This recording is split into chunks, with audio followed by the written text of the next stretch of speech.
একটু মাখামাখি মাখামাখি। হ্যালো এভরিওয়ান, আমি নূপুর আর আপনারা দেখছেন মিস ব্রাউনি ডেইজি। প্রত্যেককে জানাই শুভ মকর সংক্রান্তি বা পৌষ সংক্রান্তির অনেক অনেক প্রীতি এবং শুভেচ্ছা। পিঠে পুলির গণ্ডি পেরিয়ে আজকে দিনটা আরো একটা বিশেষ কারণে আমার কাছে অনেক বেশি স্পেশাল। তার কারণ কি? তার কারণটা হচ্ছে আজকে আমার মায়ের জন্মদিন। হ্যাঁ, এই যে এখানে সকাল সকাল বার্থডে গার্ল কিন্তু ঠাকুরের জন্য পায়েস করা শুরু করে দিয়েছে।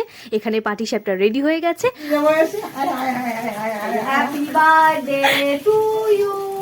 সম্পর্কে পূজা বৌদি আমার বৌদি হলেও আমার জীবনে কিন্তু সে একটা বড় দিদির ভূমিকাই পালন করে এসছে সব সময়। তাই তো সকাল সকাল পায়েস বানিয়েই চলে এসছে আমাদের বাড়িতে। আর এইখানে আমি মায়ের জন্য আজ কিছু রান্না করছি। যেহেতু মকর সংক্রান্তি তাই কোনো আমিষ জিনিস আজকে আমাদের রান্না হবে না, কিন্তু আজকে আমার রান্নাটা বেশ ভালো হলে মায়ের কাছ থেকে একটা বড়সড় সার্টিফিকেট পাবো। কারণ আমার মায়ের ধারণা অল্প মশলায় যে সব থেকে সুন্দর রান্না করতে পারে সেই নাকি আসল রাঁধুনি। আপনারা আশীর্বাদ করুন যাতে এইভাবেই আমি আমার মায়ের পাশে সারাটা জীবন থাকতে পারি। হ্যাপি বার্থডে মামা।